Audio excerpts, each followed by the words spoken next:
ఇక తెలంగాణ రాష్ట్రంలో జూబ్లీహిల్స్ ఉప ఎన్నికకు సంబంధించి అదే బీజేపీ మాత్రం ఇక్కడ చాలా వీక్ పర్ఫార్మెన్స్ ఇచ్చింది. తర్వాత అధికార కాంగ్రెస్ పార్టీ ఒక అద్భుతమైన విజయాన్ని సాధించింది. జూబ్లీహిల్స్ నియోజకవర్గంలో 24,000కు పైగా ఓట్ల బంపర్ మెజారిటీతో నవీన్ యాదవ్ ఘన విజయం సాధించారు. 24,729 ఓట్ల ఆధిక్యంతో ఆయన విజయం సాధించారు. ప్రస్తుతం మనతో కాంగ్రెస్ పార్టీ నుంచి డిబేట్లో జాయిన్ అవుతున్నారు ఎమ్మెల్యే మధుసూదన్ రెడ్డి గారు. నమస్తే మధుసూదన్ రెడ్డి గారు. మధుసూదన్ రెడ్డి గారు వినిపిస్తుందా అండి వాయిస్? మధుసూదన్ రెడ్డి గారు, ఒక ఘనమైన విజయాన్ని కాంగ్రెస్ పార్టీ సాధించింది. కేవలం అధికారంలో ఉన్నందువల్ల ఈ విజయం సాధించబడింది అనుకుంటున్నారా? నో. మా ప్రజాపాలనకు ఈరోజు ప్రజలు ఇచ్చిన తీర్పుగా మేము భావిస్తా ఉన్నాం. మా ముఖ్యమంత్రి గారి నేతృత్వంలో మేము చేస్తున్న పనులకు మెచ్చి ప్రజలు మాకు ఈ తీర్పు ఇచ్చారని మీకు అందరికి కూడా తెలుసు. మేము కూడా భావిస్తా ఉన్నాం. ఎందుకంటే అధికారంలో ఉంటే 5-6 వేల మెజార్టీతోనే గెలుస్తారు తప్ప 25,000 మెజార్టీతోనే గెలవడం అనేది 100% ఇది ప్రజలు నచ్చి ఓటేసిర్రు, కాంగ్రెస్ పార్టీని గెలిపించారని ఈ సందర్భంగా నేను మాట్లాడతాను. విమర్శలు కూడా ఉన్నాయి, అంటే బీఆర్ఎస్ నుంచి విమర్శలు ఉన్నాయి. అధికార దుర్వినియోగం జరిగింది కాబట్టి ఈ రకంగా మమ్మల్ని టోటల్గా ఒక బ్లాక్ చేసినట్టు చేసేశారు, అధికార దుర్వినియోగానికి పాల్పడ్డారు కాబట్టి ఈ విజయం దక్కింది అనేది బీఆర్ఎస్ నుంచి వస్తున్నటువంటి వెర్షన్. సార్, ఒకటి ఇంత ట్రాన్స్పరెంట్ గా ఎక్కడ కూడా అవినీతికి అక్రమాలకు తావు లేకుండా బై ఎలక్షన్ జరగడం అనేది నాకు తెలంగాణ చరిత్రలో ఇది మొదటిసారి అనుకుంటుంది. ఎందుకంటే బీఆర్ఎస్ పార్టీ అధికారంలో ఉన్నప్పుడు చాలా సార్లు బై ఎలక్షన్లు వచ్చినాయి. హుజూరాబాద్, హుజూర్ నగర్ కానివ్వండి, అదేవిధంగా మునుగోడు కానివ్వండి, అక్కడ బీఆర్ఎస్ పార్టీ వ్యవహరించిన తీరు అంటే అధికారులను అడ్డం పెట్టుకుని అధికారులను ఉపయోగించి పోలీస్ వ్యవస్థను ఉపయోగించి వాళ్ళు ఏ విధంగా బై ఎలక్షన్లు చేసిరో మనమంతా కూడా కళ్ళారా చూసినాము. ఎందుకంటే అప్పుడు మేము కూడా బై ఎలక్షన్ లో కాంగ్రెస్ పార్టీ తరఫున అక్కడ ఎన్నికల ప్రచారంలో పాల్గొన్నప్పుడు మేము అనుభవించిన విషయాలన్నీ కూడా మాకు గుర్తున్నాయి. కానీ ఈరోజు ఎక్కడ కూడా అధికారులు పోషించడం, మా పాత్ర మేము పోషించడము, ఓటర్ల పాత్ర వాళ్ళు పోషించడం తప్ప ఎవరి విషయంలో ఎవరు ఇన్వాల్వ్ కాకుండా చాలా పారదర్శకంగా ఎక్కడ కూడా అక్రమాలకు అవినీతికి తావు లేకుండా ఈరోజు ఎలక్షన్స్ చాలా ట్రాన్స్పరెంట్ గా జరిగినాయని చెప్పి ప్రజలు చర్చించుకుంటున్నారు. మేధావులకు కూడా ఆ విషయం తెలుసు. అధికార దుర్వినియోగం పాల్పడలే, అధికార దుర్వినియోగం పాల్పడితే ఇంకో 50 ఏమవుతుంది మాకు. సో కాబట్టి ఓడిపోయిన వాళ్ళు ఓడిపోక ముందేమో ఎలక్షన్స్ ముందు చాలా పెద్ద గప్పాలు కొట్టారు. కేటీఆర్ లాంటి నాయకులు మేమేదో ఇక జూబ్లీహిల్స్ లో గెలవబోతా ఉన్నాం, జూబ్లీహిల్స్ లో గెలిచినాక కాంగ్రెస్ ప్రభుత్వం పడిపోతా ఉంది, నెక్స్ట్ మేమే వస్తామని చెప్పేసి చాలా పెద్ద డైలాగ్లు కొట్టారు. సోషల్ మీడియాని అడ్డం పెట్టుకొని సంపాదించిన అక్రమ సంపాదనతో సోషల్ మీడియాను, యూట్యూబ్ ఛానల్ మేనేజ్ చేశారు కాంగ్రెస్ పార్టీ గురించి. కానీ ప్రజలు అవన్నీ చేస్తున్న పనులను దృష్టిలో ఉంచుకొని, చేయబోయే పనులను దృష్టిలో పెట్టుకొని మా ముఖ్యమంత్రి గారి పాలన పట్ల ప్రజలు విశ్వాసం వ్యక్తం చేసి ఓటేసి భారీ మెజార్టీ ఇచ్చినందుకు నేను జూబ్లీహిల్స్ నియోజక ప్రజలకు ప్రత్యేకంగా మీ ద్వారా ధన్యవాదాలు తెలియజేస్తాను. సో ముఖ్యమంత్రి రేవంత్ రెడ్డి నేరుగా ప్రచారానికి వచ్చారు. మొత్తం అంటే బస్తీలో కావచ్చు, తర్వాత కార్నర్ మీటింగ్స్లో, రోడ్ షోల్లో ఆయన చేసినటువంటి ప్రసంగాలు పనికొచ్చాయా? అంటే ముఖ్యమంత్రి ఒక స్టార్ క్యాంపెయినర్గా దీనికి ఉన్నారా? ముఖ్యమంత్రి రేవంత్ రెడ్డి రావడం ద్వారానే ఇంత మెజారిటీ వచ్చిందనుకుంటున్నారా? తప్పకుండా ముఖ్యమంత్రి గారి పాలన, ముఖ్యమంత్రి గారి తీరు, ఎందుకంటే ప్రజలు వర్షిస్తా ఉన్నారు. వారి ప్రజలు నాట్ ఓన్లీ తెలంగాణ ప్రజలు, ఇతర రాష్ట్రాల ప్రజలు కూడా తెలంగాణ మోడల్ అంటే తెలంగాణలో ఉన్న ముఖ్యమంత్రి గారి పాలన పట్ల హర్షం వ్యక్తం చేస్తున్నారు. ముఖ్యంగా హైడ్రా విషయంలో ఈరోజు బీఆర్ఎస్ పార్టీ ఏదో విష ప్రచారం చేయడానికి, ప్రజలను తప్పుదో పట్టించే ప్రయత్నం చేసిన విషయం మన అందరం కూడా తెలుసు.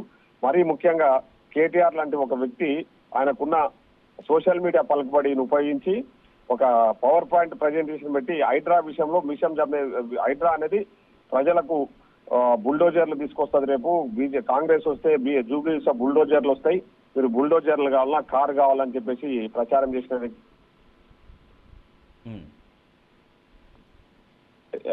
ఓటు రూపకంగా ప్రజాస్వామ్యంలో ప్రజల మాటకు గౌరవించి ప్రజలకు అండగా ఉంటే ప్రభుత్వాన్ని ఆశీర్వదిస్తారు, ఆ పార్టీని ఆశీర్వదిస్తారు. ఖచ్చితంగా ఈరోజు అదే జూబ్లీహిల్స్ లో ప్రూవ్ అయిందన్నది వాస్తవం.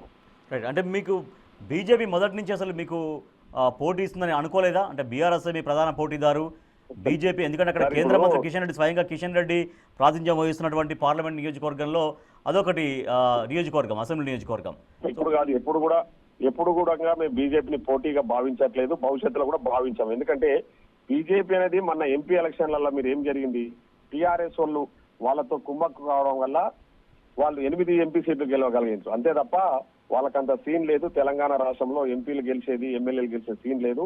ఇప్పుడు అది జూబ్లీహిల్స్ ఎన్నికలలో అది ప్రూవ్ అయింది. వాళ్ళు ఏదో పగటి కళలు అన్నారు, పగటి కళలు ఇంకా కానీ ప్రయత్నం చేస్తున్నారు. ఏది తెలంగాణలో మేమేదో అధికారంలోకి వస్తాం నెక్స్ట్ అనే పగటి కళలు అంటున్నారు. బీజేపీ ఇప్పుడు కాదు ఎప్పుడు రాదు. ఇప్పుడు అదే ఇప్పుడు జూబ్లీహిల్స్ లో వచ్చిన రిజల్ట్ వాళ్ళకి డిపాజిట్ రాకపోవడమే అందరికి తెలిసిన విషయం.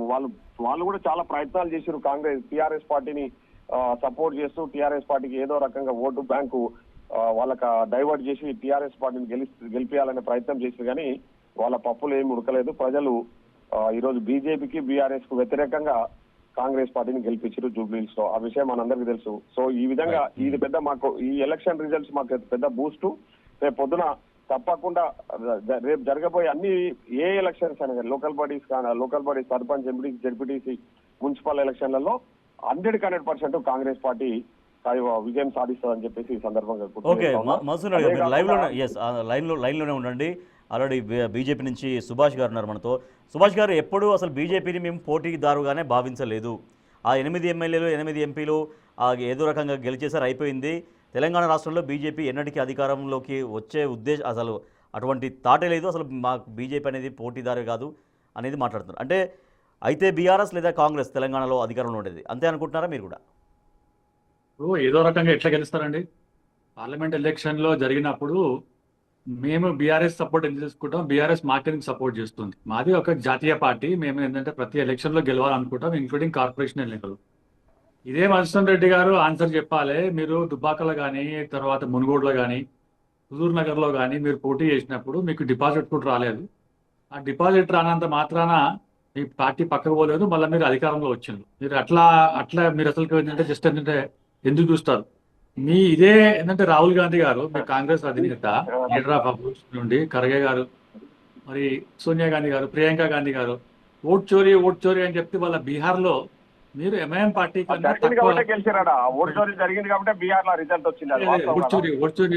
చోరీ జరిగింది. ఓట్ చోరీ కనుక మేము కనుక చేస్తే, ఓట్ చోరీ కనుక మాకు చేసే ఏంటంటే ఒక అలవాటు కానీ ప్రక్రియ కనుకుంటే తెలంగాణ రాష్ట్రంలో కూడా ఓట్ చోరీ చేసి మేము అధికారంలో వచ్చే ఒక ఆస్కారం ఉంటుండే. కర్ణాటకలో కూడా వస్తుండే, తర్వాత ఏంటంటే హిమాచల్ ప్రదేశ్లో వస్తుండే. మేము ఎందుకు రాలేదు చెప్పాలని చెప్పి. అట్లా మీరు ఏంటంటే ఒక ఫాల్స్ నరేటివ్ మీరు కొన్ని దగ్గరలో ఆ ప్రయత్నాలు చేసి సక్సెస్ అవుతా ఉన్నారు. ఇప్పుడు బీహార్ లో కూడా జరిగింది అదే కదా, ఎవిడెన్స్ కూడా కమిషన్ మీ చెప్పులో ఉంచుకొని ఓటు చోరీ పాల్పడ్డారు కాబట్టి బీహార్ లో రిజల్ట్స్ వచ్చినాయి. మీకు కర్ణాటకలో మేము విత్ ఎవిడెన్స్ బీహార్ లో చేసిన వాళ్ళం అయితే ఇక్కడ కూడా చేసే వాళ్ళం కదా, వేరే రాష్ట్రాల్లో కూడా చేసే వాళ్ళం కదా, అధికారంలోకి వచ్చే వాళ్ళం కదా. ఇక్కడ మీరు చేయకుండా మీ దోస్తు అయిన బీఆర్ఎస్ కు సపోర్ట్ చేసే ప్రయత్నం చేసిర్రు. ఏం జరిగిందో ఎందుకు చేస్తామండి? అంటే దోస్తులు మీరు ఇప్పుడు డే అంతా కొట్లాడతారు, కుస్తీ పడతారు, రాత్రి అంతా దోస్తీ చేస్తారు. మీ దగ్గర గెలిచిన వాళ్ళ దగ్గర వచ్చింది, మా దగ్గర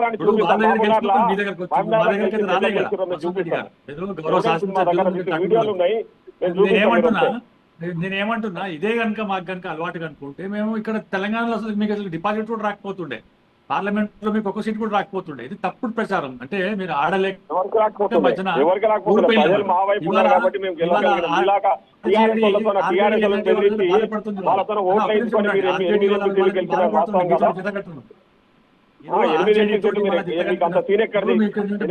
ఎట్లా గెలిచారు?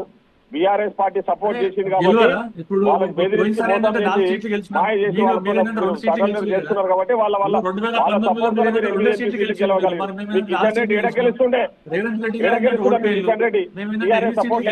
గెలిచినామంటే ఏంటంటే ప్రజాస్వామ్యంలో ఏదంటే కూలీ చేస్తున్నారా? ప్రజలు ఏంటంటే ఓట్ చేసినందుకు వాళ్ళకి ఏంటంటే అవమానం చేస్తున్నారా? మీరు ఇదేనా మీ సంస్కారం? ప్రజలు ఎంపీ ఎలక్షన్ల మొత్తం ఎవిడెన్స్ ఉంది కదా, వాస్తవాలు మాట్లాడితే మీరు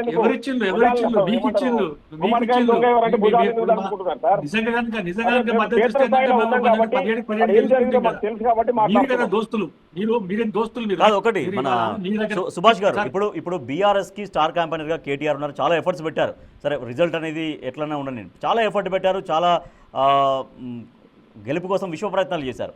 సో కాంగ్రెస్ నుంచి నేరుగా ముఖ్యమంత్రి చాలా ఎఫర్ట్ పెట్టారు, ఫైనల్లీ వాళ్ళు విజయం సాధించారు. ఆ స్థాయిలో ఒక స్టార్ క్యాంపెయినర్గా ఎవరున్నారు బీజేపీలో? ఎవరు బాధ్యత తీసుకున్నారు జూబ్లీ హిల్స్ కిషన్ రెడ్డి గారు నియోజకవర్గానికి? ఉన్నారు. ఇప్పుడు కిషన్ రెడ్డి గారు ఉన్నారు, బండి సంజయ్ గారు ఉన్నారు. స్టార్ క్యాంపెయినర్ అంటే పోయిన ఎలక్షన్స్ లో కూడా ఉమ్, ఇప్పుడు మన ఏంటంటే స్టేట్ వచ్చిన తర్వాత 11 ఎలక్షన్స్ అయినాయి.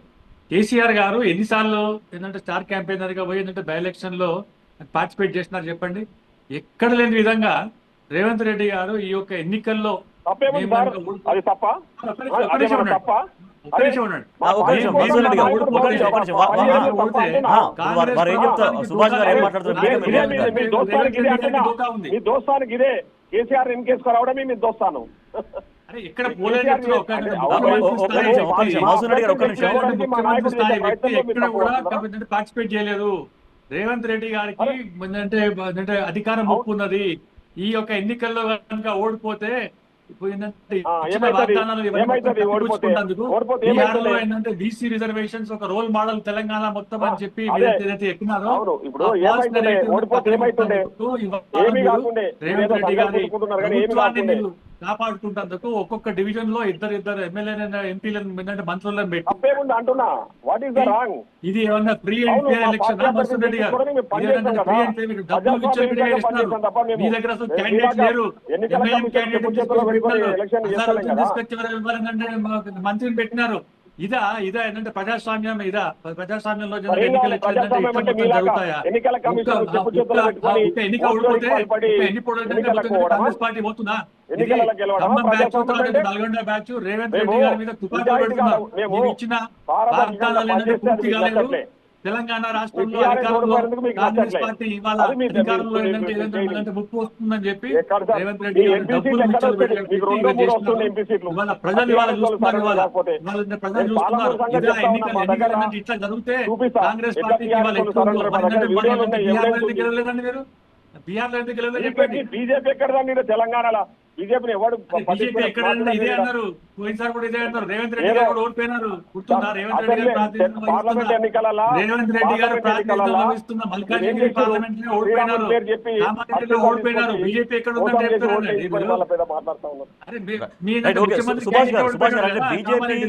బీజేపీ స్వయంగా కేంద్ర మంత్రి కిషన్ రెడ్డి నియోజకవర్గం, అది అసెంబ్లీ నియోజకవర్గం. తర్వాత మన బండి సంజయ్ ప్రచారం చేశారు. ఇంకా బీజేపీ రామచంద్రరావు బీజేపీ రాష్ట్ర అధ్యక్షులు, బీజేపీ క్యాడర్ అంతా, బీజేపీ నాయకత్వం అంతా ప్రచారం చేశారు. కానీ ఈ స్థాయిలో ఎందుకు తక్కువ పర్ఫార్మెన్స్ జరిగిందనేది ఒకటైతే, రాజా సింగ్ ఎపిసోడ్ ఏమన్నా మిమ్మల్ని బాగా ఇంపాక్ట్ చేసిందా? రాజా సింగ్ పార్టీకి దూరం కావడం, ఇటువంటి నాయకత్వంతో బీజేపీ తెలంగాణలో సీట్లు గెలవడం కల్లా అని చెప్పడం, ఇవన్నీ కూడా కొంత ఎఫెక్ట్ చూపించాయనుకుంటున్నారా రాజా సింగ్ కామెంట్స్? ఒకటండి, రాజా సింగ్ గారు మా పార్టీ అభ్యర్థి కాదు, మా పార్టీలో లేడు. వారు ఏంటంటే స్వచ్ఛందంగా రాజీనామా చేస్తే వెళ్ళిపోయినారు. వారి గురించి మేము ఏంటంటే అసలు ఏంటంటే ఏం కామెంట్ చేస్తాం? అసలు ఆయనకి అసలు ఏం అవసరం ఉందని చెప్పింది అంటే ఇప్పుడు పార్టీలో ఉన్నారు, పార్టీ నుంచి ఎమ్మెల్యే రాజీనామా చేస్తున్నారు. రాజీనామా భారతీయ జనతా పార్టీ నుంచి బయటకు వచ్చారు కాబట్టి సహజంగా ఆ పార్టీని విమర్శిస్తారు కదా. అదే అంటే ఇప్పుడు విమర్శించిన మాత్రాన ఏంటంటే మేము ఏంటంటే జస్ట్ ఏంటంటే ఓడిపోయినామా? మేము అట్లా కాదు కదా. సిచ్యువేషన్ ఏమంటున్నానంటే ఇవాళ తెలంగాణ సార్ నన్ను ఒక్క నిమిషం మాట్లాడండి. తెలంగాణ రాష్ట్రంలో వాళ్ళు చూడండి, వాళ్ళ ఇచ్చిన హామీలు ఇదే ఏంటంటే మధుసూదన్ రెడ్డి గారు వాళ్ళు ఏంటంటే నియోజకవర్గం కొడితే అక్కడ చాలా ఇబ్బందికరమైన వాతావరణం వస్తుంది. మీరు ఇచ్చిన హామీలు ఏంటి, మీరు చేస్తున్నది ఏంటి? 22 నెలలు అవుతుంది. మీరు ఏ ఒక్క డిపార్ట్మెంట్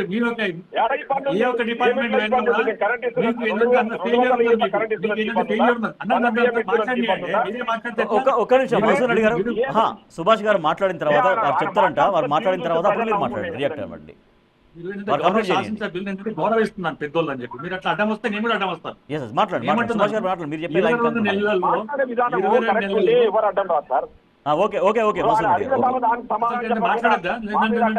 మీరే మాట్లాడండి. మధుసూదన్ రెడ్డి గారు ఒక్క నిమిషం మీరు హోల్డ్ లో ఉండండి. వారు మాట్లాడుతున్నారు. వారు మాట్లాడిన తర్వాత మీరు రియాక్ట్ కండి, ఆన్సర్ చేయండి. చెప్పండి సుభాష్ గారు. రేవంత్ రెడ్డి గారి ప్రభుత్వం ఫెయిల్యూర్.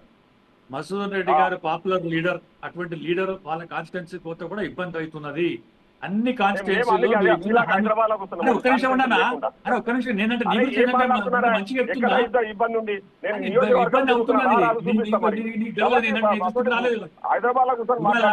మీరు ఇచ్చిన హామీలన్నీ, ఈవేళ హామీలన్నీ భూతకం, తప్పు. ఏంటంటే మమ్మల్ని ఏంటంటే మోసం చేసినారు, అవును. ఇవన్నీ మేము కప్పిపుచ్చుకున్నారు. 15 లక్షలు తీసుకొచ్చి అకౌంట్లో చేస్తామన్నది కరెక్ట్. 2 కోట్ల మీరు ఎన్ని ఉద్యోగాలు జిమ్మెట్లు ఇస్తామన్నది చేసినారు, కరెక్ట్. ఎన్ని మీరు జిమ్మెట్లు చేసి చేసినారు, చూపెట్టారు, ఎన్ని మేము డ్రామాలు చూపెట్టలేరు. చేసినారు మీరు. ఇవాళ ఎంఐఎం వర్సెస్ బీజేపీ వచ్చిందండి, కాంగ్రెస్ వర్సెస్ బీజేపీ కాదు. కాంగ్రెస్ వర్సెస్ అదే గతోటి పనులు, కాదు, గతోటి ఇది రాజకీయాలు ఎంఐఎం చేయడం మీకు వర్సెస్ పనికి వస్తుంది. బీజేపీ. కులాల పేరు మతాల పేరు చెప్పి రాజకీయాలు చేయడం తప్ప ప్రజా సంక్షేమం మీ గురించి దగ్గర మాట్లాడేది లేదు, పారాషూట్ దాని గురించి వ్యక్తిని చెప్పేది లేదు, తీసుకొచ్చి దాని గురించి చూసేది లేదు. ఇవాళ గెలిపించి ఇదే పాటలు పాడుకుంటూ కూర్చోవాలి. కులాలు మతాల మధ్యలో చిచ్చులు పెట్టాలి, మీ పబ్బం గడుపుకోవాలి. నిజం కాదు. ఇప్పుడు బీహార్ లో సున్నా అయిపోయినారు మీరు. ఎన్నెన్ని మాటలు మాట్లాడినారు మీరు. జనరేషన్ తెలంగాణ గురించి మాట్లాడమంటే బీహార్కి వెళ్ళిపోయినావు. ఇక్కడ తెలంగాణలో మాట్లాడపడుతుంది. అదే కదా మరి. బీహార్ లో ఎన్నికలు అయినాయి కాబట్టి చెప్తున్నాం. బీహార్ లో ఎన్నికలు అయినప్పుడు ఇదే కనుక మీకు కనుక ఇంత కనుక హవా ఉంటే మొత్తం రాష్ట్రంలో మొత్తం దేశంలో మీరు ఏంటంటే చాలా ఏంటంటే అంటే సీట్లు రావాల్సి ఉంటాయి కదా. ఒక్క సీట్ వచ్చినంత మాత్రాన మీరు ఏంటంటే మీ ఏంటంటే ప్రభుత్వం పడిపోదు అని రేవంత్ రెడ్డి గారు ఒప్పుకుంటుంది. రేవంత్ రెడ్డి గారు ఒప్పుకుంటుంది. అందుకోసం ఇవాళ మీలాంటి వ్యక్తులను కూడా తీసుకొచ్చి ఇవాళ ఇక్కడ ఒక్కొక్క డివిజన్ లో ఇన్ఛార్జ్ చేసి ఇవాళ గమనిస్తున్నారు, ప్రజలు గమనిస్తున్నారు. మీకేంటంటే హుజురాబాద్ లో, దుబ్బాకలో, మునుగోడులో డిపాజిట్ రాని సంగతి కూడా తెలుసు మీకు. మన ఎమ్మెల్సీ ఎలక్షన్స్ లో కూడా మధుసూదన్ రెడ్డి గారు సరే ఓకే, ఇవాళ కాంగ్రెస్ పార్టీ ఘన విజయం సాధించింది. ఓకే, ఆ ఘన విజయానికి మీకున్నటువంటి ఉన్నటువంటి పాజిటివ్ అంశాలు మీరు చెప్తున్నట్టు ఒకటైతే, బీఆర్ఎస్ కు ఉన్నటువంటి ప్రతికూల అంశాలు మీకు ఎట్లా పట్టుకొచ్చినాయి? ఒకవేళ కేసీఆర్ కనుక ప్రచారానికి వచ్చి ఉంటే మరో రకంగా ఉండేది.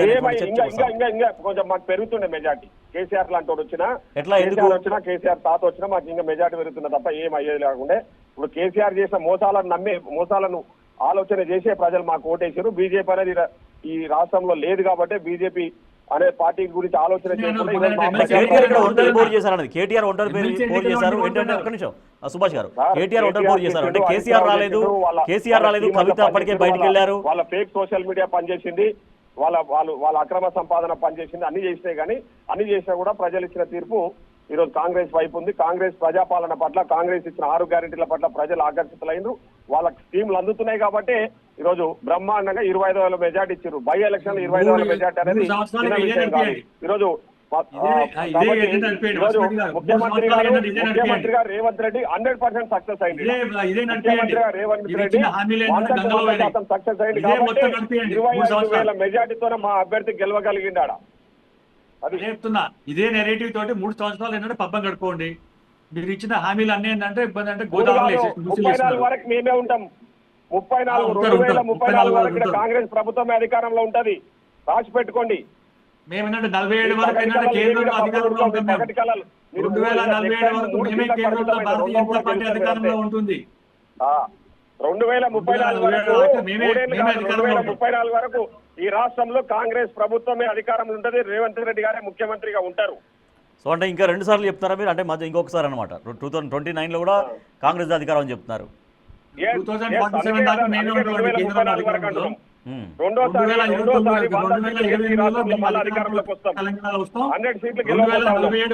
అధికారంలో. అంటే ఇంతకుముందు అంటే ఇటీవల ముఖ్యమంత్రి చెప్పినటువంటి ఈక్వేషన్ చెప్తున్నారా మీరు? గతంలో ఉమ్మడి ఆంధ్రప్రదేశ్లో అప్పుడు వరుసగా 2 సార్లు కాంగ్రెస్ అధికారంలో ఉంది, తర్వాత తెలంగాణ వచ్చిన తర్వాత వరుసగా 2 సార్లు బీఆర్ఎస్ అధికారంలోకి వచ్చింది కాబట్టి రెండోసారి కూడా మాకేసారని జనరల్ స్టేట్మెంట్ అయితే 2029లో జరిగే ఎన్నికలలో కూడా ఖచ్చితంగా మేమే అధికారంలోకి వస్తాం. రెండోసారి కూడా 100 సీట్లు గెలుస్తాం. అప్పుడు 2034 వరకు కూడా ఈ రాష్ట్రంలో కాంగ్రెస్ ప్రభుత్వం అధికారంలో ఉంటది. ముఖ్యమంత్రిగా రేవంత్ రెడ్డి గారే ఉంటారు. ఇది 100% జరుగుతుంది, జరగబోతుంది కూడా. టీఆర్ఎస్ వాళ్ళు, బీజేపీ వాళ్ళు పగటి కాలాలు కంటూ 200 రోజుల తర్వాత మేము వస్తాం, 300 రోజుల తర్వాత మేము వస్తామని మీరిద్దరు కలిసి వచ్చినా, మీకు ఇంకెవరైనా కలుపుకొని వచ్చినా మీరు ఈ రాష్ట్రంలో అధికారంలోకి వచ్చే ప్రసక్తే లేదు. ఇప్పుడు ఆ ప్రజలు మీ వైపు ఆలోచన కూడా చేస్తలేరు. అంటే బీఆర్ఎస్ పార్టీని మొత్తం విలీనం చేసుకుంటారు. బీఆర్ఎస్ పార్టీని మొత్తం విలీనం చేసుకుంటారు. Sir shortly it is going to be. మీరు చూడండి అదే జరగబోతుంది. అదే మీరు మీరు చేసేది అదే కదా, బ్యాక్ డ్రాప్ లో అదే కదా, మీరు ఏంటంటే బ్యాక్గ్రౌండ్ లో చేసేది అదే కదా. మొన్న కూడా కాంగ్రెస్ లో విలీనం చేసుకుంటారా? సుభాష్ గారు మీరు ఏమంటున్నారు? కాంగ్రెస్ లో విలీనం చేసుకుంటారు వీళ్ళు. అదే కాంగ్రెస్ ఒకటే కదా. అదే మీరు ఏం మాట్లాడుతున్నారు సుభాష్ అన్న? మీరు ఏం అర్థం చేసుకోండి. మాట్లాడుతున్నారు? మీరు వాస్తవం మీరు ఒకటే ఢిల్లీలో మీ దగ్గర ఢిల్లీలో వచ్చిందా? చూస్తాను మీది. మీ దగ్గర ఏంటంటే ఎమ్మెల్యేలు వచ్చిందా మా దగ్గరకు వచ్చిందా? అరే మీరు ఏంటంటే తప్పుడు వార్త మీకు ఏంటంటే అవగాహన లేదో ఏందో మరి ఏంటంటే సారీ టు సే దట్ ఇవాళ ఎమ్మెల్యేలు మీ అవగాహన దగ్గరకు వచ్చిందా మా లేకుండా దగ్గరకు వచ్చిందా? మాట్లాడుతున్నావు నీవు. నీకేం మీ అవగాహన దగ్గరకు ఉందని వచ్చిందా మా దగ్గరకు మాట్లాడుతున్నావు? వచ్చిందా? ఏం అవగాహన ఉందని మీ దగ్గరకు మాట్లాడుతున్నావు వచ్చిందా మా కాంగ్రెస్ దగ్గరకు పార్టీ వచ్చిందా? గురించి? నా ఎమ్మెల్యేలు కాంగ్రెస్ మన బీఆర్ఎస్ ఎమ్మెల్యేలు అవగాహన లేకుండా అర్థం ఎవరి దగ్గరకు వచ్చింది మాట్లాడుతున్నావు. ఎవరు చేసుకుంటున్నారు? ఏం వాడికి చూస్తున్నావు నువ్వు? మీరు ఏం ఎట్లా అవగాహన నీకు ఏం మాట్లాడుతున్నారు? తెలుసని? మా గ్యారెంటీల మీకు- గురించి కూడా ఊర్లలో చూపిస్తాం. ప్రజలు ఎంత సంతోషంగా ఉన్నారు. ఇందిరమ్మ ఇళ్ల పట్ల నేను కూడా ఎంత వస్తానంటే సంతోషంగా మా ఉన్నారు. ఊరికి రా చెప్తాను. మా ఊరికి రా అంటే ఒకసారి చెప్తామా? అవగాహన గురించి మాట్లాడుతున్నావు. నువ్వు ఏం ఉల్టా మాట్లాడుతున్నావు? కొడుతున్నారు. ఉల్టా కొడుతున్నారు వస్తే. అరే ఏం మాట్లాడుతున్నారు మీరు? అసలు ఇవాళ మీకు అరే 25,000 మెజార్టీ ఇచ్చి ఈ రోజు గెలిపిస్తే నువ్వు ఉల్టా కొడుతున్నారు మాట్లాడుతుంటే. అదే ఉల్టా అవగాహన అదే అంటున్నా. మాకా నీకా? ఇవాళ అవగాహన లేనిది. ఒక్క సీట్ గెలవంగానే అవగాహన ఇక వ్యక్తి 3 నీ సంవత్సరాలు వాళ్ళేనా? ఇదే నడిపిస్తారు మీరు. 25,000 మెజార్టీకి 3 ఇచ్చి సంవత్సరాలు ఇదే గెలిపిస్తే నడిపిస్తారు మీరు. Sitting seat TRS sitting seat మేము గెలిస్తే అది అవగాహన ఉన్న వ్యక్తులు మాట్లాడేదా మీరా? మీకు అవగాహన ఉన్నట్టు ఎమ్మెల్సీ సీట్ కూడా మేము గెలిచినామన్నా. ఎవరు కొడుతున్నారు? వాళ్ళతో మిమ్మల్ని కొడుతున్నారు బీజేపీ వాళ్ళు. ఎమ్మెల్సీ సీట్ కూడా గెలిచినాం. మేము గ్రాడ్యుయేట్ సీట్ గెలిచినాం. బీజేపీ గెలిచింది, బీఆర్ఎస్ గెలవలే. ఎంతసేపు ఇదే మీరు చెప్పేది. జరిగిన ఎమ్మెల్సీ ఎన్నికల్లో కూడా మేము గెలిచినాం. మీరు చెప్పి బతకాల్సిందే మీరు. టీచర్స్ ఎమ్మెల్సీ కూడా ఏంటంటే మేము గెలిచినాం. అంత మీకు మాత్రం అంత సీన్ లేదు బీజేపీకి ఈ రాష్ట్రంలో. అంత సీన్ లేదు. మీరు ఎందుకు ఏదో రెండో సీట్లు గెలుస్తారు రేపు పొద్దున. మళ్ళీ ఏమైనా ఎలక్షన్లు వస్తే ఎంపీ సీట్లు అంతకంటే ఎక్కువ మీకంత సీన్ లేదు. నేను చెప్తాను కదా, బీజేపీ అనేది ఎప్పటికీ రాష్ట్రంలో అధికారంలోకి రాదు. This is the fact. మీరు ఢిల్లీలో కూడా అట్లే అన్నారు, హర్యానాలో అట్లే అన్నారు, మధ్యప్రదేశ్ లో అట్లే అన్నారు, ఇవాళ బీహార్ లో అట్లే అన్నారు, ఓట్ చోరీ అన్నారు. ఏమేమి తెలంగాణలో మేము తెలంగాణ గురించి మాట్లాడుతున్నాము. తెలంగాణ సంగతి నేను మాట్లాడుతున్నాను.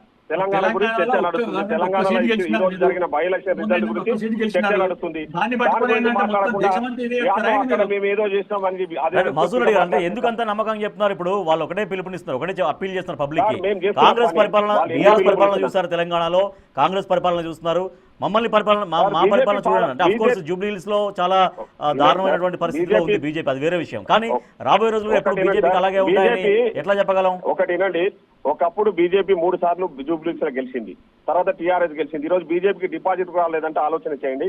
నేను ఎందుకు చెప్తా ఉన్నా అంటే బీజేపీ పార్టీని ఎవరు కూడా నమ్మే పరిస్థితిలో లేరు ఈ రాష్ట్రంలో. బీజేపీ అనేది మీరు వాళ్ళు ఏదో పగటి కళలు అంటున్నారు. ఎందుకంటే మా మీద పూర్తి విశ్వాసంతో ప్రజలు ఉన్నారు. మేము చేస్తున్న పనుల పట్ల ప్రజలు విశ్వాసం వ్యక్తం చేస్తున్నారు. కాబట్టి ఇప్పుడు వాళ్ళ పాలన ఆల్రెడీ చూస్తున్నారు కదా. వాళ్ళు కేంద్రంలో ఉండి రాష్ట్రానికి తీసుకొచ్చింది ఏంది? గుండు సున్నా. 8 మంది ఎంపీలల్లా 2 మినిస్టర్లు ఉండి ఇప్పటి వరకు గుండు సున్నా. రాష్ట్రానికి ఏమైనా తీసుకొచ్చిరా? ఏమైనా చేయగలిగిరా?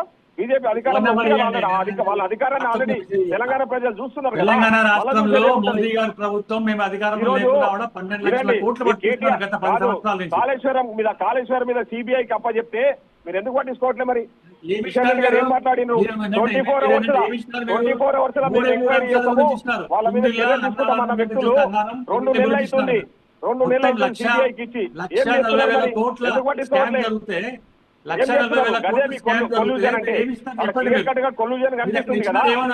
ఏమంటే మీ దోస్తును, మీ కాంట్రాక్టర్స్ ఎవరైతే ఉన్నారో కాంగ్రెస్ పార్టీలో, బీఆర్ఎస్ పార్టీలో ఉన్నారో వాళ్ళని ఏంటంటే సేవ్ చేయడానికి సిబిఐకి ఎంక్వైరీ ఇస్తున్నారు. అంటే ఇచ్చినట్టే ఇచ్చినారు. 1,40,000 ఇవ్వండి. అరే మీరు వినండి సార్, 1,40,000 కోట్ల మొత్తం మీరు ఏంటంటే 3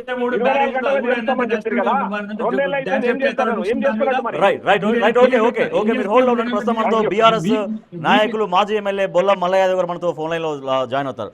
మల్ల యాదవ్ గారు నమస్తే. మల్ల యాదవ్ గారు, రాబోయే మరోసారి కూడా అంటే 2034 కదా, 2034 వరకు కాంగ్రెస్ అధికారంలో ఉంటుంది అనేది ఎమ్మెల్యే మసూద్ రెడ్డి గారు చెప్తున్నారు. సో ఇవాళ జూబ్లీహిల్స్ గెలుపు చాలా బూస్టింగ్ కాంగ్రెస్ పార్టీకి. ఇక బీఆర్ఎస్ పని దాదాపుగా అయిపోయినట్టుగానే మాట్లాడుతున్నారు కాంగ్రెస్ ఎమ్మెల్యే మసూద్ రెడ్డి గారు.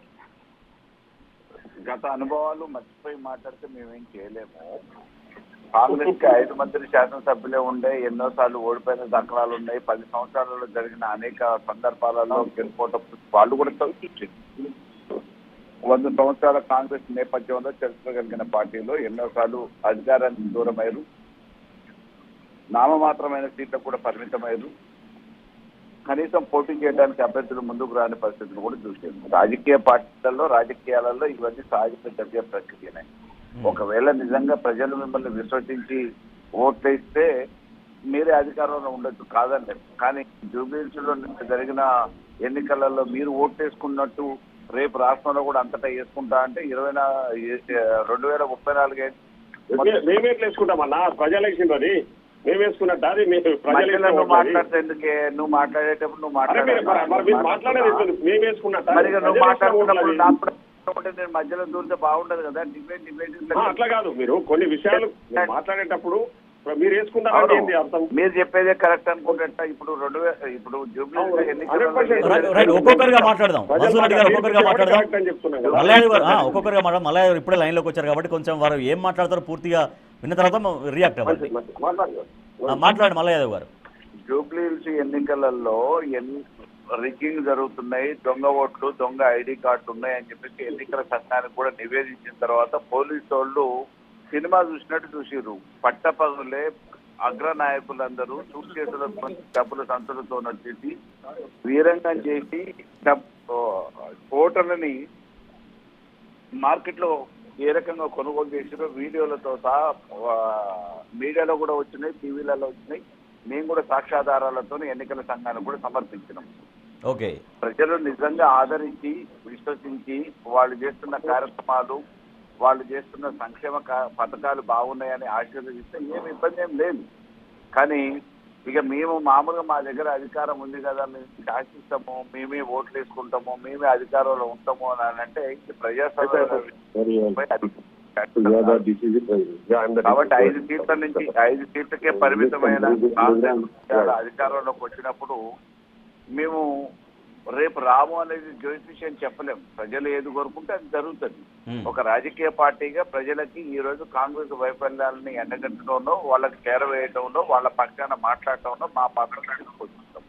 రేపు ఎవరిని ఆశీర్వదిస్తారు, ఎవరిని దూరం పెడతారు అధికారానికి అనేది ప్రజలే నిర్ణయిస్తారు.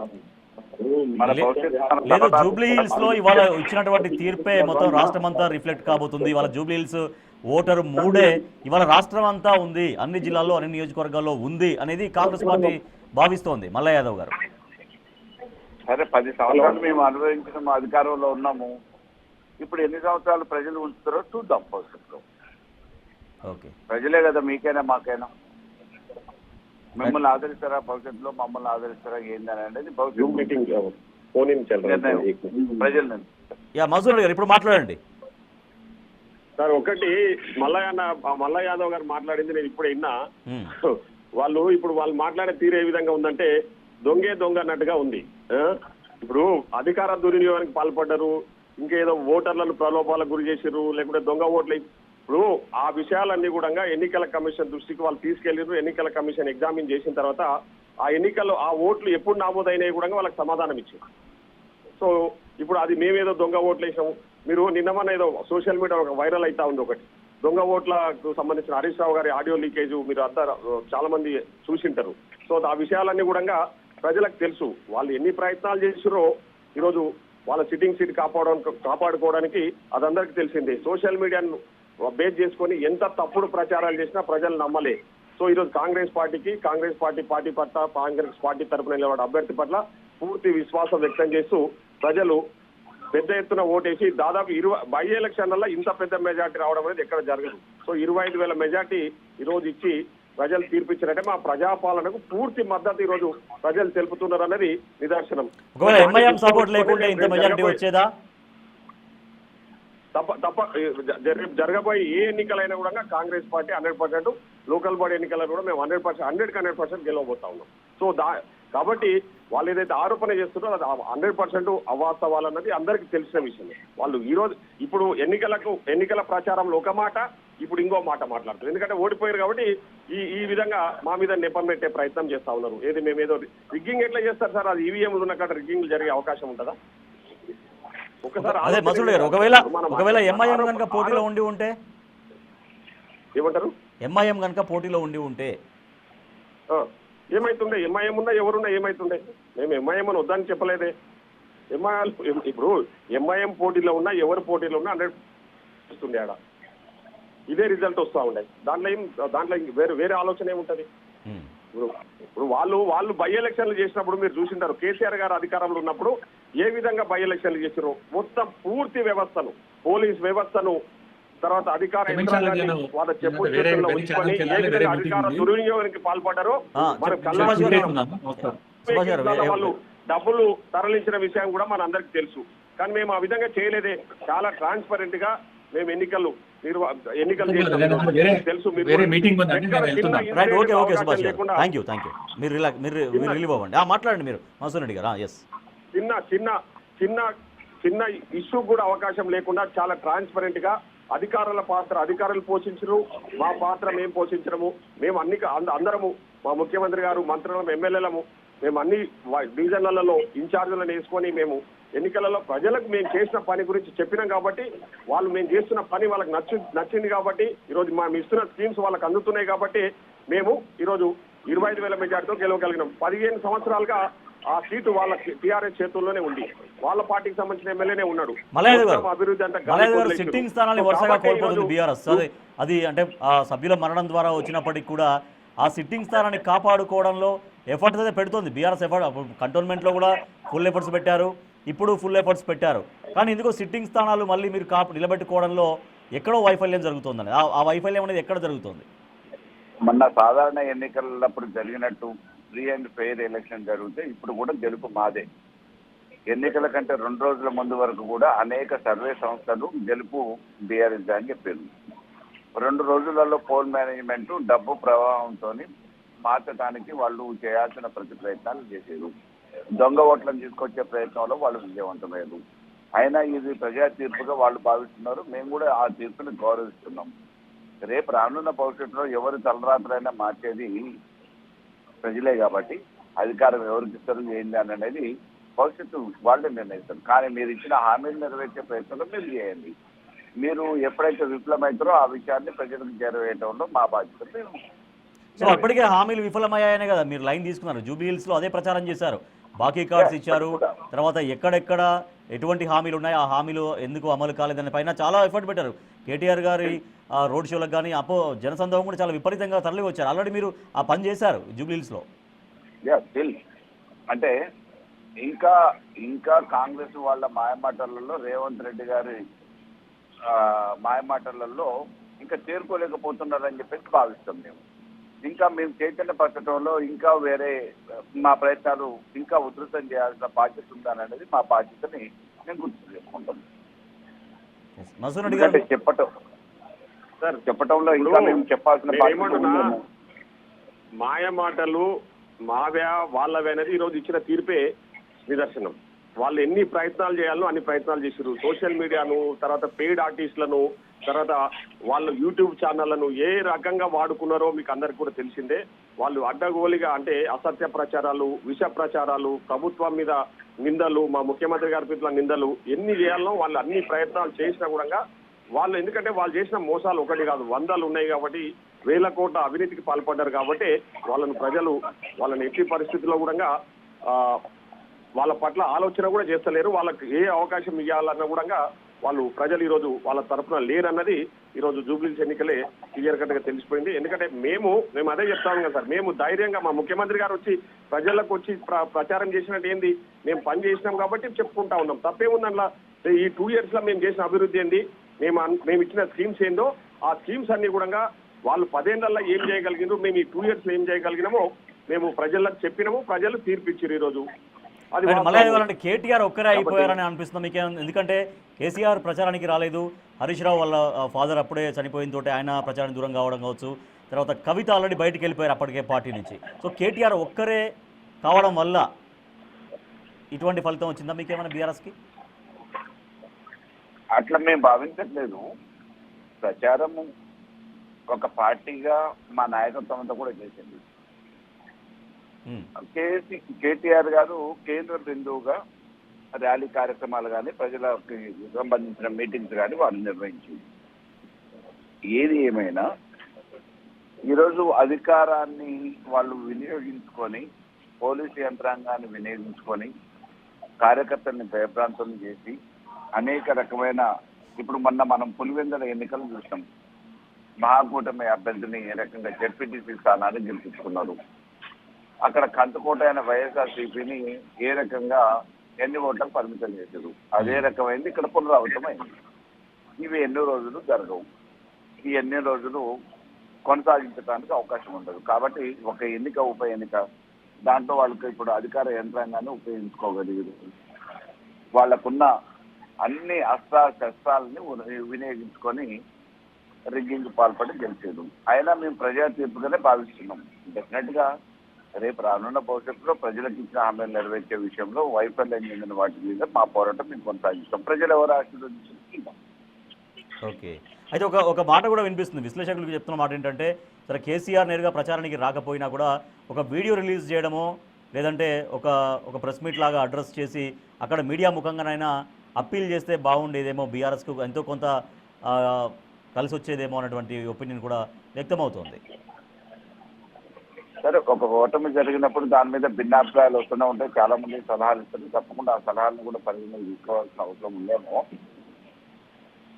కానీ ఇప్పటి వరకు జనరల్ గా కేసీఆర్ గారు ఈ ఉప ఎన్నికలే ప్రధానమైనది కాదు.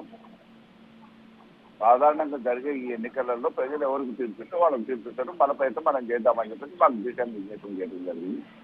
ఆ క్రమంలో మా నాయకత్వం అంతా కూడా ప్రచారం. రైట్, మసూర్ రెడ్డి గారు, సో మీ గెలుపు కంటే ఎక్కువ బీఆర్ఎస్ ఓటమి జరగాలనేదే చాలా గట్టి సంకల్పం తీసుకుంది అధికార పార్టీ. ఎందుకంటే సిట్టింగ్ స్థానం, ఆ స్థానానికి ఉప ఎన్నిక, సరే అది కారణం ఏదైనా రావచ్చు, ఆయన మరణం ఎవరికైనా బాధాకరమే, సరే వచ్చింది ఎన్నిక. ఎట్టి పరిస్థితుల్లో ఇప్పుడు 2 సంవత్సరాల తర్వాత వచ్చినటువంటి ఈ ఎన్నికను మిస్ చేసుకుంటే జనాల్లోకి ప్రభుత్వ వ్యతిరేకత ఉంది అనేటువంటి విషయం ఎక్కువగా తీసుకెళ్తుంది బీఆర్ఎస్. కాబట్టి చాలా ఎక్కువగా ఫోకస్ చేశారా ఇక్కడ అనేది? లేదు సార్, ఇప్పుడు ఏ ఎన్నికైనా కూడా మేము ఇదే విధంగా ఫోకస్ చేస్తాము. లోకల్ బాడీ ఎన్నికలలో కూడా ఈ తప్పదు. ఏ పార్టీ అయినా, ఇప్పుడు టీఆర్ఎస్ పార్టీ కూడా వాళ్ళు గెలవడానికి వాళ్ళ శాయశక్తిలో ప్రయత్నం చేశారు. వాళ్ళు ఎఫర్ట్స్ పెట్టలేదని లేదు కదా. ఈరోజు కేసీఆర్ గారికి ముందే తెలుసు, ఎందుకంటే ఈ సీట్ ఎట్టి పరిస్థితుల్లో వాళ్ళు గెలవరని. కాబట్టి కేసీఆర్ గారు ఎక్కడ కూడా ప్రచారం రాకపోవడము, మీరు అన్నట్టు వీడియోలు రిలీజ్ చేయకపోవడం జరిగిందన్నది వాస్తవం. సో ఎందుకంటే ప్రజలు కాంగ్రెస్ పార్టీకి పట్టం కట్టబోతా ఉన్నారన్నది కేసీఆర్ గారికి ముందే తెలుసు. కాబట్టి ఆయన ప్రయత్నం చేయలేదు. సో మా ప్రయత్నము, మేము చిన్న ఎలక్షన్, రేపు సర్పంచ్ ఎలక్షన్ లో కూడా ఇదే విధంగా మా ఎఫర్ట్స్ ఉంటాయి. మేము 100% మా పార్టీని గెలిపించుకోవడానికి మా ఎఫర్ట్స్ పెట్టి మేము అందరం కూడా కష్టపడడంలో తప్పులేదు. మేము అందరం కలిసికట్టుగా పనిచేసినాము, యూనిటీగా పనిచేసినాము. అందరం ఎమ్మెల్యేలు, మినిస్టర్స్, సీఎం గారు అందరం కలిసి. ఎందుకంటే ఏ ఎన్నికైనా మాకు ప్రతిష్టాత్మకమే. ఇది బై ఎలక్షన్ ఉండొచ్చు, రేపొద్దున రెగ్యులర్ ఎలక్షన్, ఏదైనా కూడా మా పార్టీ గెలుపు కోసం మేము అందరం కలిసికట్టుగా పనిచేయడము, గెలవాలనేది. ఎవరైనా అవతల పార్టీలు కూడా ఆ ప్రయత్నాలు చేస్తే మా ప్రయత్నం మేము చేసినాము. సో ప్రజలు మా వైపు ఉన్నారు. మేము చేస్తున్న పనులు ప్రజలకు నచ్చినాయి కాబట్టి ఈరోజు మాకు ఓటేసారు. మేము 25,000 మెజారిటీతో మేము గెలవగలిగినాం అన్నది అది వాస్తవం. దీంట్లో నవీన్ యాదవ్ లోకల్ ఫ్యాక్టర్ ఎంతవరకు పనికొచ్చింది? 100% మాకు ఆడానే నవీన్ యాదవ్ అభ్యర్థిత్వం కూడా. ఎందుకంటే నవీన్ యాదవ్ యువకుడు, 2014 నుంచి అక్కడ 2 సార్లు పోటీ చేసి ఓడిపోయాడు. ఆ సింపతి ఉంది. ప్లస్ నవీన్ యాదవ్ పబ్లిక్ లో ఉంటూ ప్రజాసేవ చేస్తా ఉన్నాడు. అక్కడ చాలా మందికి హెల్ప్ చేశారని చెప్పేసి లోకల్లో మేము అక్కడ, ఎందుకంటే నేను కూడా ఎర్రగడ్డ డివిజన్ లో పనిచేసిన కాబట్టి చాలా మంది నవీన్ యాదవ్ ను రికగ్నైజ్ చేస్తా ఉన్నారు. మంచి వ్యక్తి, మంచి హెల్ప్డు అందుబాటులో ఉంటాడు, హెల్ప్ చేస్తా ఉంటాడు, ఏ ఆపద ఉన్నా కూడా ఆదుకుంటాడని చెప్పేసి నవీన్ యాదవ్ పట్ల కూడా ప్రజలు హ్యాపీగా ఉన్నారు. సో పార్టీ ప్లస్ క్యాండిడేట్ రెండు కూడా మాకు ఈ రోజు పార్టీ చాలా ఎక్కువ ప్రచారం చేసింది. రౌడీ షీటర్ ఫ్యామిలీ అని, ఇటువంటి వాళ్ళని అసెంబ్లీకి పంపిస్తారా అని చాలా ఎక్కువగా ఈ యాంగిల్ ఎక్కువగా తీసుకొని ప్రచారం చేసింది. ఎవరు కాదు సార్ రౌడీ షీటర్లు, ఎవరు కాదు. కేటీఆర్ రౌడీ షీటర్ కాదు, రౌడీ షీటర్ కాదా. ఆయన మాట్లాడే తీరు చూస్తుంటే ఆయన రౌడీ కంటే ఎక్కువ మాట్లాడుతూ ఉన్నాడు. ఆయన అహంకారంగా ఎట్లా మాట్లాడుతూ ఉన్నాడు ప్రజలందరూ గమనిస్తూ ఉన్నారు. సో ఒకప్పుడు వీళ్ళను వాళ్ళు ఆదరించిన వాళ్ళే కదా, వాళ్ళ పార్టీలో ఉన్న వ్యక్తే కదా చిన్న శ్రీశైలం యాదవ్ గారు. ఒకప్పుడు టీఆర్ఎస్ పార్టీలో ఉన్నాడు. మరి అప్పుడు కనిపించలేదా వీళ్ళకి రౌడీజం? వీళ్ళ రౌడీజం వాళ్ళకు వీళ్ళతో ఉన్నప్పుడేమో మంచోడు ఉంటాడు, వాళ్ళకి నుంచి పక్కకు పోయినప్పుడు వేరే పార్టీలకు పోతే ఆయన రౌడీగా కనిపిస్తాడు. ఆయన కేటీఆర్ గారు మాట్లాడిన తీరు ఏ విధంగా ఉంది? ఆకు రౌడీ ఎవరు సార్? ఇప్పుడు అధికార దుర్వినియోగం, అడ్డగోలుగా సంపాదించిన పైసలతో అధికార దుర్వినియోగానికి పాల్పడి అక్రమ సంపాదనతో ఎలక్షన్లలో తప్పుడు ప్రచారాలు చేస్తూ సోషల్ మీడియాను అడ్డం పెట్టుకొని వాగేటోళ్ళు రౌడీలా, లేకపోతే సొంతంగా వాడు కష్టపడి సంపాదించుకున్న 4 రూపాయలు నలుగురికి సాయం చేసినోడు రౌడీయా? ఈరోజు నవీన్ యాదవ్ అనే వ్యక్తి వాళ్ళు కష్టపడి సంపాదించుకున్న పైసలతోన నలుగురికి సాయం చేసినోడు రౌడీ అవుతాడా? అభిలానికి మంచి పేరుందాడా, మంచి వాడు వెల్ ఎడ్యుకేటెడ్, బి ఆర్కిటెక్ట్ చేసిండు, అట్లాగే 2 ఎలక్షన్లలో ఫైట్ చేసిండు, మంచి మా ఓట్స్ తెచ్చుకున్నాడు. ఇంతకుముందు 14 కూడా 2 ఎలక్షన్లలో మంచి ఓట్లు వచ్చినాయి. సో కాబట్టి మనము ఆరోపణ చేసేటప్పుడు మనం కూడా ఏందనేది చూసుకోవాలి. అరే మీ ఎంబడి ఉన్న వ్యక్తి మీ ఎంబడి ఉన్నప్పుడు మంచివాడు అంటాడు, మీ ఎంబడి లేకపోయి అవతల పార్టీలకు పోతే వాళ్ళు రౌడీలు అవుతారా? Okay right. మలయాళి గారు ఇటువంటి ప్రచారం ఏమైనా మీ కొంప ముంచిందా?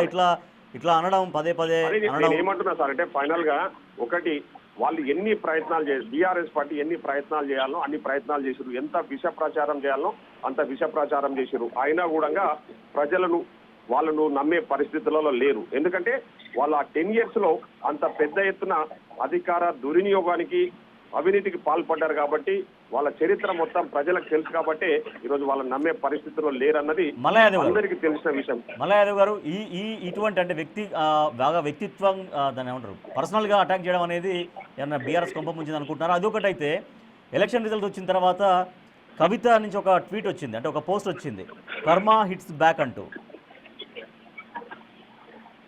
ఇప్పుడు ఎన్నికలప్పుడు రాజకీయ పార్టీలు విమర్శించడం అనేది అది ఒక్కళ్ళకే పరిమితం కాలేదు.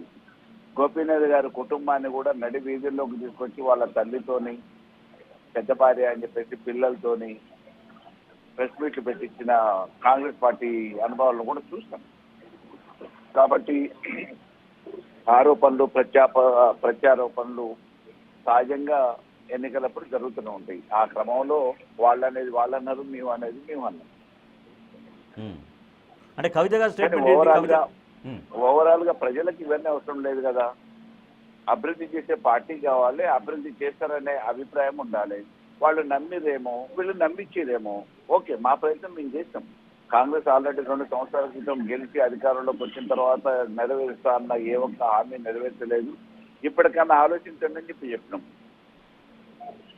ప్రజలు మళ్ళీ ఆదరించారు వారి అభిప్రాయం ప్రకారం. ఓకే, పర్వాలేదు. ప్రజలే మామూలుగా కోరుకుంటున్నప్పుడు ఎవరు కాదలేం కదా. సరే, ఇప్పుడు బయట నుంచి వచ్చే విమర్శలు ఓకే దాన్ని యాక్సెప్ట్ చేస్తారు, భరిస్తారు, ఓకే. కానీ కవిత ఒక కామెంట్ పెట్టారు, ఒక పోస్ట్ పెట్టారు కవిత గారు, కర్మ హిట్స్ బ్యాక్ అంటూ. సో అటువంటి కామెంట్స్ కవిత గారి నుంచి రావడం అనేది కొంచెం ఇబ్బందిగా అనిపిస్తుందా బీఆర్ఎస్కి? వారు కూడా ప్రతిపక్షం అన్నట్టే కదా, అంటే మాకు విపక్షం అన్నట్టే కదా, మాతో లేరు కదా. సహజంగా బీజేపీ వాళ్ళు కాంగ్రెస్ వాళ్ళు ఎట్లయితే విమర్శిస్తారు, ఇప్పుడు కవిత గారు కూడా అదే రకమైన విమర్శ చేస్తారు. ఓకే, దాంట్లో భాగమే. సో మీ ఓటమికి ఇందాక మీరు చెప్పినట్టు మాగంటి గోపీనాథ్ వాళ్ళ తల్లి అవన్నీ వాళ్ళు ఆ ఎపిసోడ్ అంతా కూడా మిమ్మల్ని ఇబ్బందికి గురి చేసిందా? రావడం, పోలీస్ కంప్లైంట్ ఇవ్వడం, కొన్ని ఆధారాల తర్వాత వాళ్ళ ఫస్ట్ భార్య కొడుకులు పిల్లలు రావడం, ఇవన్నీ కూడా బీఆర్ఎస్ని ఇబ్బంది పెట్టాయేమైనా? అంటే రాజకీయంగా ప్రచారాలలో ఎవరికి ఉన్న ఆయుధాన్ని వాళ్ళు వాడతారు. ఆ క్రమంలో ఒక కుటుంబాన్ని విచ్ఛిన్నం చేయడానికి ఉన్న అంతర్గత కలహాన్ని బజార్ మీద తీసుకురావడానికి వాళ్ళు దాని వెనుక కాంగ్రెస్ ఉందని ఎందుకు అనుకుంటున్నారు? వాళ్ళు స్వచ్ఛందంగా వాళ్ళే బయటకు వచ్చింటారేమో. మసూర్ రెడ్డి గారు, లేకపోతే కాంగ్రెస్ నేనేమంటున్నా అంటే మల్లన్న అయితే ఒక మంచి మాట ఏమన్నాడంటే, ప్రజలు ఆదరిస్తున్నారు అంటే వాళ్ళు పని చేసింటారు కాబట్టి ఆదరిస్తున్నారు. అది ఫైనల్ గా వాళ్ళు యాక్సెప్ట్ చేసినందుకు నేను వాళ్ళకి థ్యాంక్స్ చెప్తా ఉన్నా. సో మేము చేసిన పనిని నచ్చింది కాబట్టి, ప్రజలకు నచ్చుతుంది కాబట్టి మమ్మల్ని ఆదరించారు, మాకు ఓటేసి మమ్మల్ని గెలిపించారు. ఇకపోతే ఈ మన మాగంటి గోపీనాథ్ గారి ఫ్యామిలీ అంటే వాళ్ళ ఇంటర్నల్ ఇష్యూ అది కాంగ్రెస్ పార్టీకి ఎలాంటి సంబంధం లేని విషయం అది. ఎందుకంటే మేము వాళ్ళను ఇప్పుడు జరిగిన వాస్తవాలను వాళ్ళ తల్లి గారు సొంత తల్లి నన్ను చూడనీయలేదు, నన్ను హాస్పిటల్లో నా కొడుకుని చూడనీయలేదని చెప్పేసి సొంత తల్లి ఎక్కడ అబద్ధం మాట్లాడదు. ఎవరైనా చెప్పినా కూడా వాళ్ళు అట్లా ప్రిపేర్ అయ్యి మాట్లాడరు. నాకు అవసరం కూడా ఉండదు. ఇప్పుడు అటువంటి పర్సనల్ విషయాలలో పోయి వాళ్ళ ఫ్యామిలీ గొడవలు, ఎందుకంటే ఆయనకి 2 భార్యలు ఉన్నారు. ఫస్ట్ భార్య పిల్లలు అమెరికాలో ఉన్నప్పుడు వీళ్ళేదో సాయం చేస్తామని చెప్పి చేయలేదని చెప్పేసి వాళ్ళు వచ్చి ఈరోజు పత్రికా ముఖంగా వాళ్ళు చెప్పిన వాస్తవాలు, వాళ్ళ సొంత తల్లి కొడుకు మీద నా కొడుకును చూడనీయలేదు, దానికి కారకులు కేటీఆర్ అనేది వాళ్ళు ఇచ్చిన స్టేట్మెంట్. అది మాకు సంబంధం లేని విషయం అది. సో కాబట్టి దాన్ని మాకు ఆపాదించడము ఎంతవరకు కరెక్ట్ అనేది ప్రజలు ఆలోచించారు. సో తీరా ఎన్నికల ముందే వాళ్ళు బయటకు వచ్చారు, వాళ్ళు చేశారంటే ముమ్మాడికి కాంగ్రెస్ పార్టీ వెనకాల ఉంది, వెనకాల నుండి నడిపిస్తుంది. ఇది కూడా ఒక రకమైన బదనాం చేస్తే బీఆర్ఎస్కి ఇబ్బంది తీసుకొస్తారనేది. సో అందుకే మీరే చేసింది ఇది అనేది వాళ్ళ బీఆర్ఎస్ చేసిన ఆరోపణ. నేనేమంటా ఉన్నా, వాళ్ళ ఫ్యామిలీ ఆ రోజు నుంచి గొడవలు నడుస్తూనే ఉన్నాయి. ఆ న్యూస్ కూడా బయటకు వస్తా ఉంది.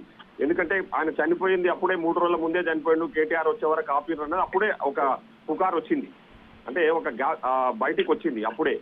ఆ విషయాలను వాళ్ళ తల్లి ఇప్పుడు మాట్లాడిన విషయాలను చూస్తే అవి వాస్తవాలు అన్నట్టు ప్రజలు నమ్ముతా ఉన్నారు. ఎందుకంటే అప్పుడు ఆ న్యూస్ వచ్చింది, అరే 3 రోజులు అయినాక కూడా కేటీఆర్ వచ్చినాకనే ఈయన మరణించినట్టు ధృవీకరించారని చెప్పేసి అప్పుడు కొన్ని న్యూస్ సోషల్ మీడియాలో పత్రికలలో వచ్చిన విషయం కూడా మనకందరికి తెలుసు.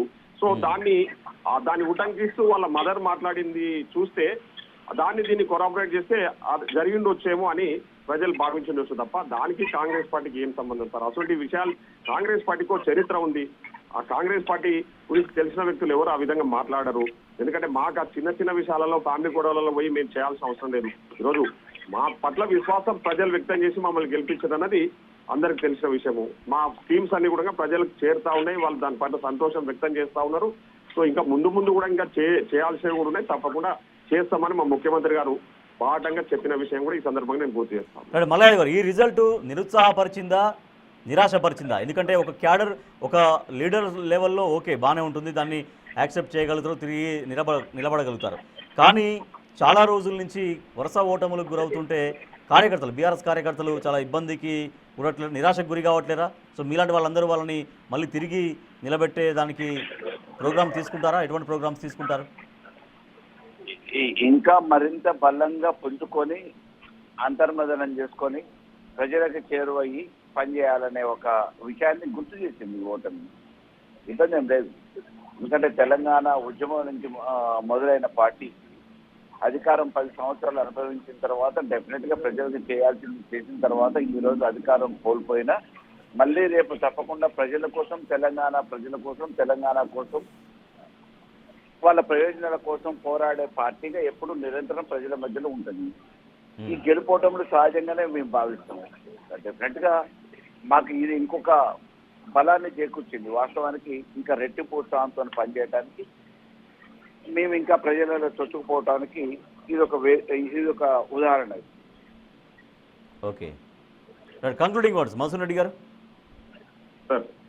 సార్ ఫస్ట్ ఆఫ్ ఆల్ మీ ఛానల్ ద్వారా జూబ్లీహిల్స్ నియోజకవర్గ ప్రజలకు ప్రత్యేకంగా ధన్యవాదాలు తెలియజేస్తా ఉన్నాం. ఒక మంచి విజయాన్ని, ఒక మంచి వ్యక్తిని, మంచి పార్టీని మీరు ఆదరించి కాంగ్రెస్ పార్టీ అభ్యర్థిని గెలిపించినందుకు మీ ద్వారా జూబ్లీహిల్స్ ప్రజలందరూ కూడా ప్రత్యేకంగా ధన్యవాదాలు తెలియజేస్తా ఉన్నాం. సో ఈ రోజు ప్రజలు చర్చించుకుంటున్నది ఏంటంటే ఫైనల్ గా టీఆర్ఎస్ పార్టీ పని పూర్తిగా అయిపోయిందని చెప్పేసి డిస్కస్ చేస్తా ఉన్నారు. సో మేము కూడా ఆ విధంగానే భావిస్తా ఉన్నాం. తప్పకుండా ఇంకా మాకు ప్రజల్లోకి ఇంకా మేము చొరవ అంటే దగ్గర కావడానికి మాకు మంచి అవకాశం ఇచ్చారు. తప్పకుండా ప్రజలకు దగ్గరయ్యి ఇంకా వాళ్ళకి ఇచ్చిన హామీలన్నీ కూడా నెరవేర్చి భవిష్యత్తులో తప్పకుండా ఇంకా ఏ ఎన్నికలు వచ్చినా కూడా భారీ మెజారిటీతో గెలవడానికి మేము ప్రయత్నం చేస్తాం. Thank you. Right, thank you so much Madhusudan Reddy garu. Thank you so much Bolla Mallaiah Yadav garu and BJP నుంచి చర్చలో పాల్గొన్న ఎన్వి సుభాష్ గారికి కూడా